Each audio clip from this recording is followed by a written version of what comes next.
I had people actually from all over the world say, oh, I'm going to go and donate blood today because of you, because of this post, or, people in other states of Australia asking if they were allowed to join this blood donation group. So, yeah, it was really heartwarming to see the reaction to that. You would never have had the cut through and the connection that message has delivered through your own personal voice. Welcome to Your Digital Reputation. Here's your host, Roger Christie. Hello, I'm Roger Christie, founder and principal at reputation advisory Propel, and host of the Your Digital Reputation podcast, where we talk to industry leaders about how trust is built, tested, and scaled in a digital world. Thanks for joining me. My guest on the show today is the wonderful Tara Castle, CEO of Queensland Gives. And for 12 months, Tara and I worked together as part of Propel's Pro Bono International Women's Day Executive Advisory Program. So I got to know her fears, her passions, and her ambitions very well. And I realised early on that Tara represents so many leaders out there, deeply committed to her organisation, her stakeholders, and the impact she's trying to create, but equally very reluctant to ever shine the spotlight on herself. Yet, leaders like Tara are exactly who we need to see more of online, and who stakeholders gravitate to because of their humility, their honesty, authenticity, and community mindset. Because who they are online is consistent with who they are offline. And that's what drives belief.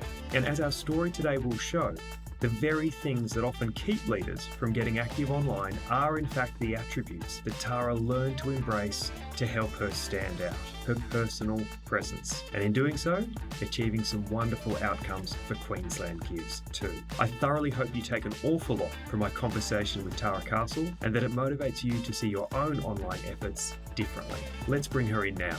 So Tara, tell us a little bit about the work that you do. What does Queensland Gives by Queensland Community Foundation do, and what does your role as CEO entail? Goodness, I think I have the luckiest, best job in the world. I am the CEO of Queensland Gives by Queensland Community Foundation, which is an almost 30-year-old charitable trust that was set up by former Queensland Premier Mike Ahern back in 1997. And he set it up with just $300,000 back then. And now we are getting very close to hitting $200 million in funds under management that outputs to around 300 Queensland charities each year, helping them achieve their mission all over the state, across all the causes. Most of the top of mind charities we fund and support. And this year we distributed $7.2 million to charities all over the state. So it's really the most incredible role to be overseeing this extraordinary funding for good. Over 30 years, that's quite some growth. Before we get into any of the digital elements specifically, I'm interested to know, what's your perspective as the CEO of the organisation? What's your perspective on the role the CEO of any organisation should play in terms of the visible public presence? Yeah, well, I guess if people are unaware of who you are and what you do, it's really difficult for any type of organisation to have visibility. So,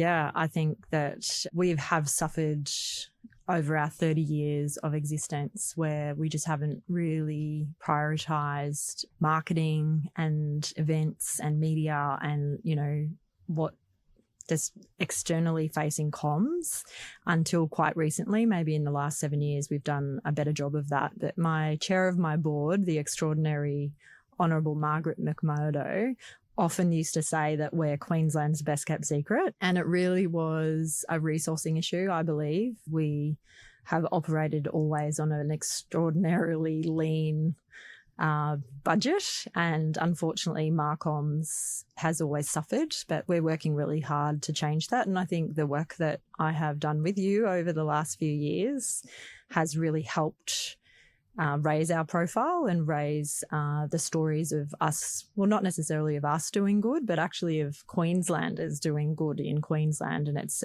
really helped us raise the platform and visibility of philanthropy in Queensland. So it's been really positive, and I think there's still more work to do. But I think as a CEO, visibility of your organisation is so important, and particularly in our world, it really has helped tremendously to have a higher and more publicly acknowledged profile. So there's an interesting tension in there, though, Tara, isn't there? And we've had this chat. I can actually remember back to the very first conversation that we had, and you were kind of describing this dynamic between you are essentially a steward, if you will, a custodian who's sitting in a chair in a role. The organisation has existed well before you and will continue well after you and your tenure as well.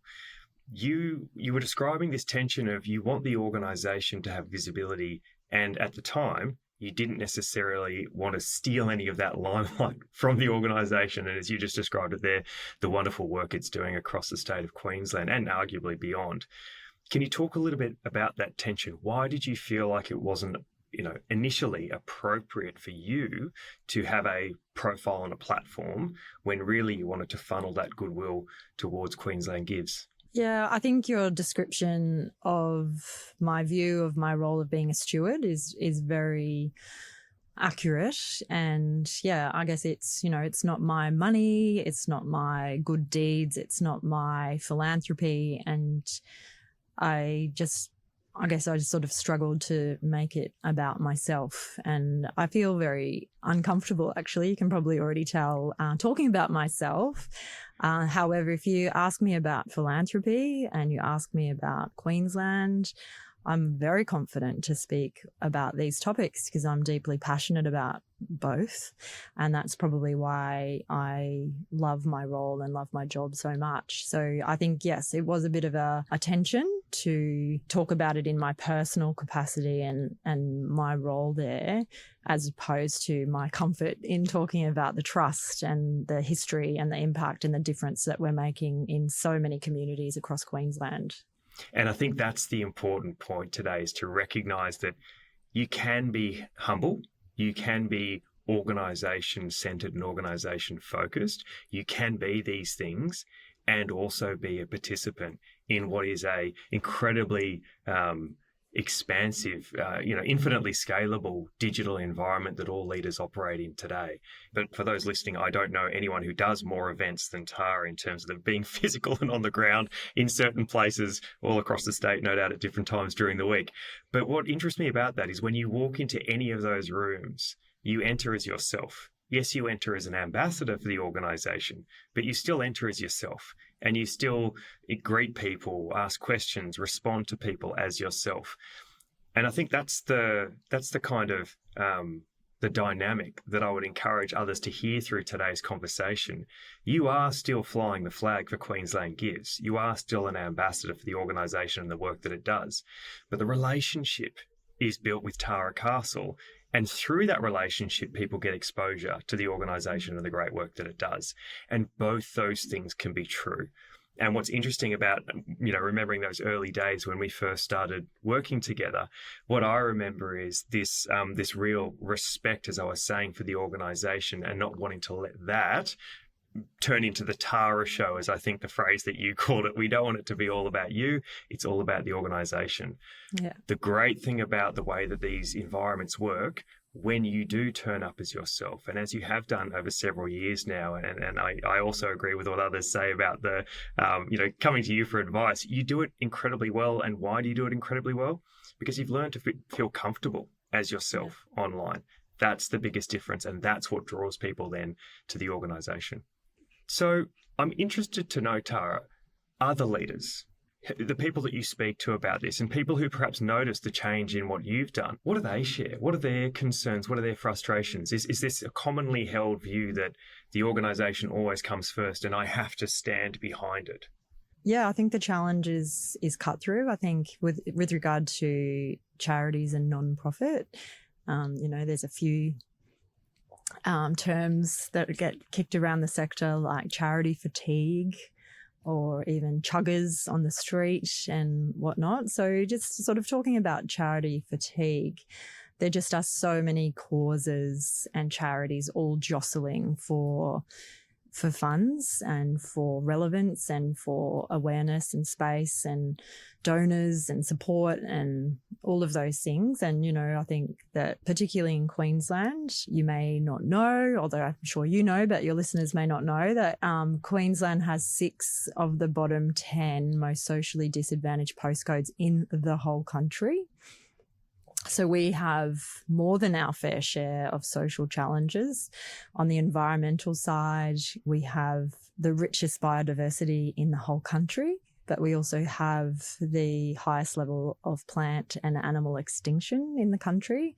So I'd also argue we have really high environmental needs here in the state. And then looking at the funding side, that there's a lot of old money in Sydney and Melbourne, and Queensland's, such a big state, such a big decentralised state, and the challenge between the cities and remote regional communities.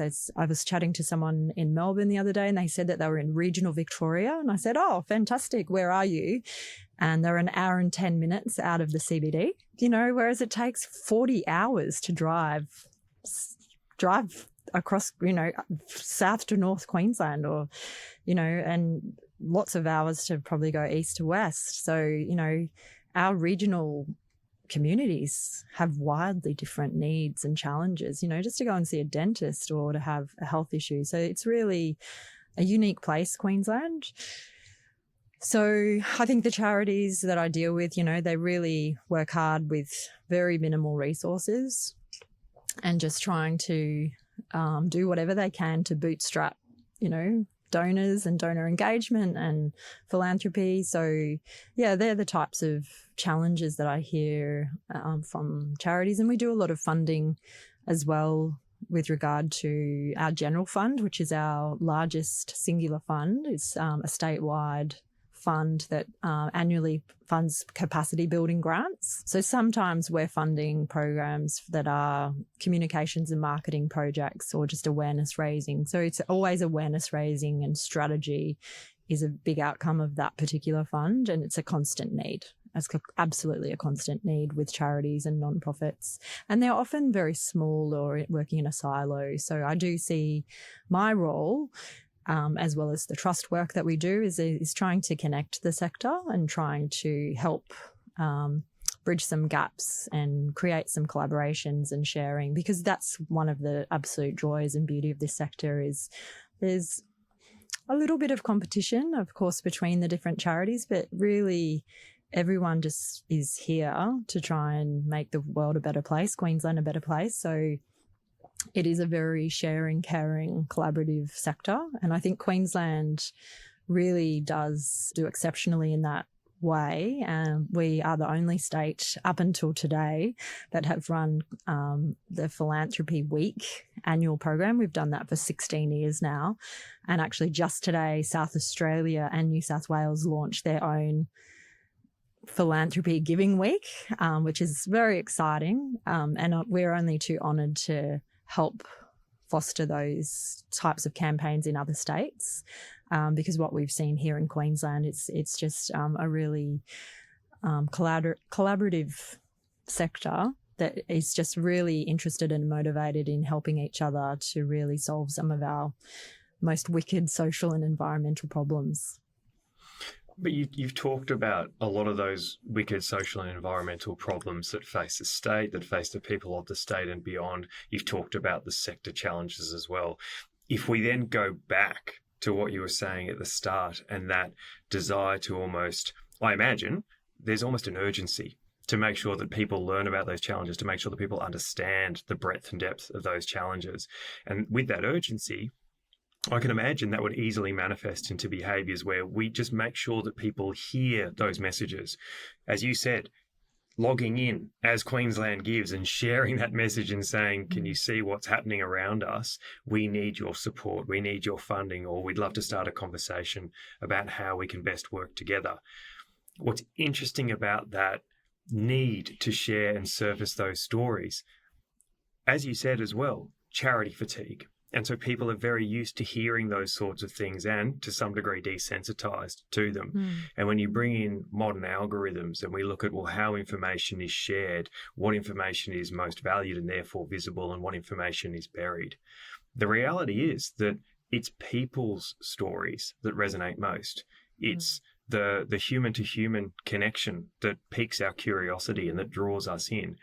And so almost ironically or inadvertently, as you're trying to further that agenda around the social and environmental and economic issues, it's actually a mechanism that is never going to get the same visibility as a more personal human connection that then might lead to a conversation that addresses some of those social, environmental and economic issues. And I think that's the interesting tension that you were certainly sitting in.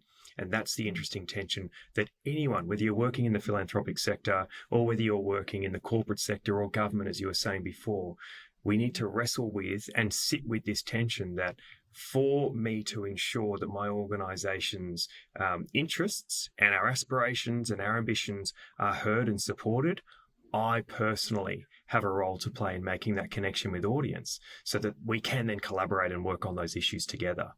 And so within that, what I'm interested to know, Tara, is when you realise that things weren't working as effectively or could certainly work more effectively, how did that change the way that you approached your own personal effort and your own personal voice in the digital space? I think that with your encouragement and advice, I probably just started more with my own voice. I think that probably before meeting you, I probably almost only spoke with a corporate voice. I think we did a couple of tests and trials to sort of almost say the same thing and have the same message, and to see what the take up or the interest or the engagement was on that same post and that same message. And shown by you, and also what I've seen since then time and time again, is that personal message that's from a person, not an organisation, has significantly higher traction and engagement. And I think sometimes, because I've always been quite reserved on sharing the personal side of me, when I do, I can see that people are a little bit interested, I guess. And I guess it's some content that I just assumed people knew about me. And when I have written about that, so for example, most recently, I posted about giving blood, which I've posted about many times, and it's been something I've done for a long time. But I wrote about the death of my husband, which I had again assumed people knew about me, and that was my reaction. I gave blood before he died, but there's now a blood group dedicated in his name, and I wrote about that, and I couldn't believe the engagement, and I was actually really surprised at how many people commented, liked, said they wanted to join the group, participate on that. And I think that was 100% because of the personal story that I'd told about the sudden and unexpected death of my husband. And I hadn't written it as in a poor me, this is a terrible thing. It was sort of just probably more matter of fact of, this is why I'm giving blood today. So that, I think that's probably an example where I could have just been very matter of fact and not brought the personal element into the story, and the difference between something that would have just been like, oh yeah, whatever, that's a nice post, that's a good thing that Tara's doing, versus, oh wow, I didn't realize that about Tara. How can I be part of that group, or how can I donate for my community and the benefit of my community? So that was really surprising to me, but I think it's very much aligned to something that could be a corporate message that's just very straightforward, and versus adding the personal why are you doing this thing that you're posting about on LinkedIn? So that was, still to me, it was very surprising how far that one went. And, I had people actually from all over the world say, oh, I'm going to go and donate blood today because of you, because of this post, or, people in other states of Australia asking if they were allowed to join this blood donation group. So, it was really heartwarming to see the reaction to that. And I think what I take away from that is, again, this kind of central message that I'll keep coming back to. And it's threaded throughout your story. You said before that you're not an expert in this space. And I just want to be really clear that no one, and certainly not me, and even through our conversations, no one is expecting any CEO, any executive to be an expert in digital communication. No one. That's not your job. That's not your point. But what I would argue is you are an expert in yourself. And you are an expert in your own story. And what people respond to is when that is clear. What people respond to is when you are willing to share some of that. And it can't be fabricated. We talk about this idea of performative communications. As you said, this wasn't a poor me sob story. It was something that was contextually relevant, shared with a good reason based on the fact that you were donating blood, but shared in a genuine way and shared in a way that lets people understand, as you said, the meaning behind the action there today. You can't manufacture that, because if the story wasn't true, the message wouldn't resonate. But when you do share something in that way that does have a personal connection and a purpose behind it, as you said, you reach through the screen and you connect with people in a way that no organisational message possibly could. So you could have kept to the corporate dry voice, as you were saying at the start. You could have kept to that style of communication. You would never have had the cut through and the connection that message has delivered through your own personal voice. And that's one example. So what I'm interested in is, and maybe what's worth sharing with other people is, how do you then build on that? Are there others? And you don't obviously need to go into heaps of detail with our listeners, but what are the other examples of where you could have used a corporate voice, but you bring in a little bit of personality and a little bit of the ingredients of Tara that helps you then form that connection with people through the words on the screen? Yeah, well, I think there's quite a lot of examples, actually. Most recently, I turned 50 and I climbed a couple of years ago for some crazy project. I decided to try and climb 50 mountains before I turned 50. And it took me a few years, and it's been a really fun thing to do. And I don't think I posted at all that journey on LinkedIn. I probably kept those photos over on Instagram, which is it's probably my more favorite platform. But I don't talk about work over there either. It's mostly rainbows, sunsets, mountains, and flowers over there. So all the things LinkedIn audiences love. But I did post when I did actually hit the 50 mountains, which I hit about a month before my birthday. And then another thing that I have posted about is in line with my work, but not directly, is I do love to wear thrifted fashion. And it sort of came about, I remember high-profile politician's wife. The politician was delivering the budget. Australia was in hard times, which I think we've been in hard times for several years now, but she was wearing an amazing designer labeled $2,000 outfit, and she really, the media went after her and, just said how terrible it was that, so many Australians are struggling with the cost of living, and yet this person's wearing a $2,000 designer outfit, and how out of touch they were. And it got me thinking about, well, how amazing if she had said, yes, it is an amazing designer outfit, and I got it at a thrift shop that supports insert X charities, Women's Legal Service or Vinnie's or Red Cross or Salvos or, all of our amazing thrift shops. So I always thought about that. And I don't really care for what I wear, but I do always love the story. So whenever people do compliment me on what I'm wearing, I always take great delight in telling them, well, and actually this top is a thrift. I'm fully thrifted today, actually. I'm wearing, it is a designer label, but it was bought from Vinnie's. And also my, the skirt that I'm wearing is actually my grandmother's skirt. So thrifted or gifted, I guess. So not new fashion. Anyway, the story, I'm taking a long way to get around to that. But most recently I was at a conference in Melbourne, and there was a person who I hadn't met in real life before. She was part of my work world and sector. And I just introduced myself, and she said, I know you already. And I was like, oh, amazing. She goes, I know you from LinkedIn. I've been following your mountain journey. and your thrifted fashion journey. And I love what you're doing. And so she had this instant, very warm, very easy icebreaker to have a conversation with me. And we ended up then, of course, talking about philanthropy and community foundations and giving and gender equity and, all of the work important stuff. But I truly believe that if I hadn't posted that type of personal content, then potentially she may not have been brave enough, or, it wouldn't have been as easy for her just to have said, hey, Tara, congratulations on your 50th mountain, or is that outfit thrifted as well? And I think that has been a significant benefit to posting some personal content, which just makes it easier for people to strike a conversation. So what I want to play back to you, Tara, and to everyone listening, because I think it's really important to call it out.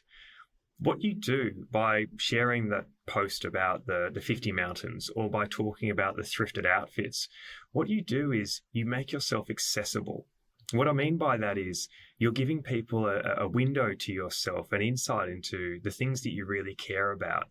If you don't share those things, I guarantee you that conversation doesn't happen in person. And often what we do is we default to the work topics and the work conversations, and they can be quite confronting or intimidating places to start a conversation. But when we share some of those more personal things, we make ourselves accessible to others, whether that's because they have a shared interest in mountain climbing or trekking, or whether they happen to have been to the spot that you're talking about, or whether they happen to love thrift shopping themselves. These are things that allow them to form a connection and a relationship with you that you simply can't do on the work front. So it's a key message for people to hear. You have to, as a leader, make yourself accessible if you want to build those relationships at a deeper level, far beyond the work environment. But the other thing is the stories about, and as you said, the 50 mountains before 50, you talk about the thrifting and the example that you're even wearing today. And I think this even reinforces my point further. These things can't be manufactured. They're not made up. If they were disingenuous, the online version of Tara and the offline version of Tara simply wouldn't connect.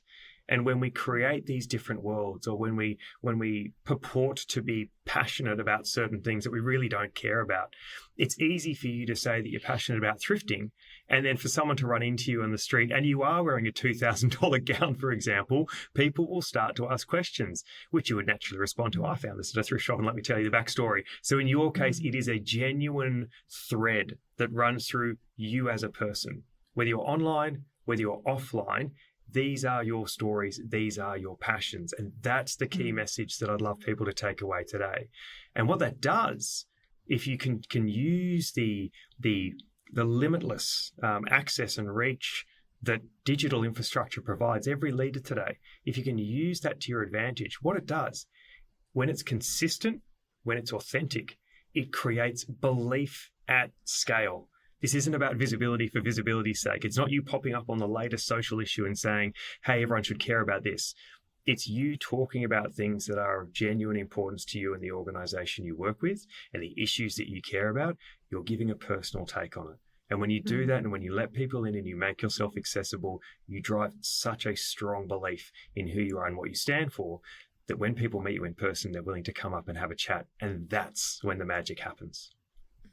Oh, I totally agree. I've seen it time and time again. So I think it's almost an expectation. It's not if I'm thrifted, but where the outfit is from. And I actually just really like to probably just redivert the attention somewhere else as well, so that it's not necessarily talking about me, but then, where I'm really the most comfortable is talking about a cause or a charity doing good work. And, it's really just simple ways that any of us can be a philanthropist. I attended a conference in Adelaide a couple of years ago, actually. And I always seek out a few things in a new city. Number one is usually, is there a great rooftop bar with a view. And number 2 is, where are the social enterprises and what are they doing? Is there a cafe? Is there a thrift shop? Is there something nearby to where I am? And how do I find them? How do I learn about them? How do I support them? Because if I'm going to buy a coffee, I'd love for my coffee dollars to go and do some good. So coming up later this year is the Philanthropy Australia Conference is coming to Brisbane. It's the first time to Queensland in its 50-year history. So it's pretty exciting for Queensland. And, maybe that's part of the whole raising the profile of philanthropy, and the trust in Queensland has helped maybe even encourage them to bring the conference to Queensland. And one of the things that I just wish I knew when I was in Adelaide is, can someone tell me where my dollars can do some social good? And so for the conference coming up, I've actually created a map for Brisbane. Map for within 15 minutes of the Brisbane Exhibition and Conference Centre. Anybody can go and get a coffee, create an event, if they're hosting a fringe event to the conference, a breakfast of whatever, that they can again put their dollars to good use. And so that's sort of another post. I'll be posting about that shortly. But I think it's just little tips and tricks, and I think they're the nuggets, I guess, that you can get across. And that's what I find often people are most interested in, is just little things that can make a big difference, particularly in a collective way. I want to tap into that ethos and apply it to your advice to other leaders who are sitting listening today and thinking, what are those simple steps? As you said, it wasn't an easy journey to find your own voice. How did you do that? What were the practical steps or tips you would give to people to find that identity and confidence online? I guess it was probably a bit of trial and error. I think that working with you, Rog, is sort of looking back at, what did I write and what seemed to work and what sort of fell really flat, and let's pick it apart as to what fell flat and why. And, was the content just too boring, or was was it posted, under the corporate handle as opposed to the Tara handle? So I think that's I think it's just the trial and error. And I'd say it continues. I've posted still not overly regularly, but I do pay attention now to sort of see what resonates and what doesn't. And I'm always curious. I'm a curious person, and it's sort of becomes a little bit of just to watch how it goes and watch with engagement. And I think just also to carry on some of those conversations in real life, that, the sort of the starting place or the incubator to that conversation or that connection actually starts on LinkedIn potentially, and then really transforms into a conversation, probably a coffee, and then hopefully a collaboration or a partnership after that. And it's happened many times, and I think it's a tool that can be really great. Like, even last night I was at the Brisbane Youth Service Youth Mental Awareness Day event, and it started in a real life conversation. And he naturally just went straight, I need to connect with you on LinkedIn, because that's where so it went the other way, which I thought was funny. But yeah, it was really great. And also then that's an opportunity for me to talk to him about the Queensland Philanthropy Awards, which is coming up in 6.5 weeks, which is by far our biggest campaign and event, with 1,000 people at Brisbane City Hall. So, which I think we're actually about to sell out today, 6 weeks in advance, which is an incredible result. Last year was amazing. Brisbane City Hall has been operating for 95 years, and apparently our event last year was the biggest event in their history, which surprises me because I thought that they would have had many a big party in at the Brisbane City Hall. It really has been a great tool and posting, and it sort of naturally brings someone up to speed on our organisational activities without even necessarily having to talk about them.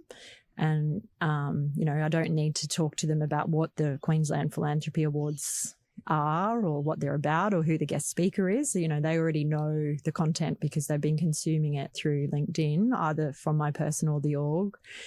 But, I think it's just a tool in striking a conversation or a connection with a relevant stakeholder, and then where you can take it in real life or even take it back onto online, whichever way, whatever works. I've seen many benefit over the years. It feels to me that it's a bit like that connective tissue, whether it's online first, offline first, it's this connective tissue that keeps those relationships, chugging away, that momentum continuing. And so in the spirit of what you were saying there and giving people that one quick takeaway, that call to action, here's where to go get your coffee, what would you say, if you can summarise, what would you say is the number one benefit to you and to Queensland Gives from this whole journey? I think it has raised our profile. I think it has raised awareness of our organisation, awareness of our mission, awareness that, we're an incredible philanthropic vehicle for doing a lot of good. And it doesn't matter what cause, community or charity that you're looking to support, we can help them all. And even I field questions all the time for people just, starting out for the first time in their own personal giving or philanthropic story, and they're just looking for some advice on, where to start and what to do. And I think that the profile raising of the content on LinkedIn has positioned us as the go-to organisation to start anywhere in helping with your philanthropic vision. So, even as a charity, where to look for funders, how to connect with the sector. So it's been a really powerful tool, and I hope it continues to be, because we've still got a lot of work to do. We've got some pretty exciting things, particularly in Brisbane with the Bris 32 Olympics. We've got the $5.4 trillion intergenerational wealth transfer that's happening across Australia right now. We've got a lot of social and environmental challenges that I've already spoken about. So it's really an exciting time to be in Queensland. It's an exciting time to be in philanthropy. And I think it's just about trying to get our message out, on easy ways to give, because I do truly believe most people do want to help one another. It's just they just need some help on, how to do that, and breaking things down into bite-sized, easily achievable goals is been really key to our communications and our storytelling. And you can sense that excitement through everything that you said today, but also I'd encourage people to go and have a look at the work that you are doing online. Hopefully you've got a couple of collaborators listening in today. Go and have a look at Tara's latest rock and talk about that and use it as a way to form connection and use it as a way to create good that goes well beyond both yourself, the organisation, but beyond and into the community at large. So Tara Castle, thank you so much for sharing a bit about your story today. Can I say I'm so pleased that we met so many years ago and that International Women's Day and the catalyst for all that. I'm so pleased that we did, but I'm also really pleased that in our conversations that you found that voice and confidence, because you've had such a wonderful impact on those around you, and it's been a pleasure to actually watch on from the sidelines. So Tara, thanks so much for joining us on the Your Digital Reputation podcast and for sharing your story of encouragement with others. Thank you, Rog, for having me. Thanks again for listening. If you've learned something from today's conversation, please subscribe, leave a review and share it with others. For all show notes, head to propelgroup.com.au. Thanks again for listening.